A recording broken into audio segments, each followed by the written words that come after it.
Nah, alasannya adalah karena memang tidak terakomodir mereka 64 orang dalam SK Bupati.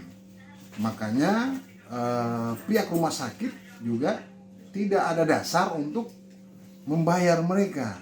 Padahal uangnya ada nih. Tapi karena mereka tidak masuk di SK Bupati, maka tidak ada dasar untuk harus diberikan honornya atau gajinya. Maka kemudian langkah dirumahkan tersebut dilakukan.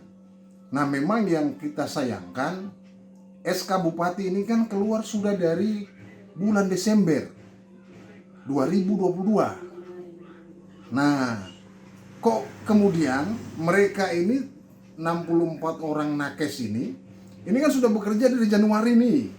Sampai Juni baru kemudian mereka dirumahkan.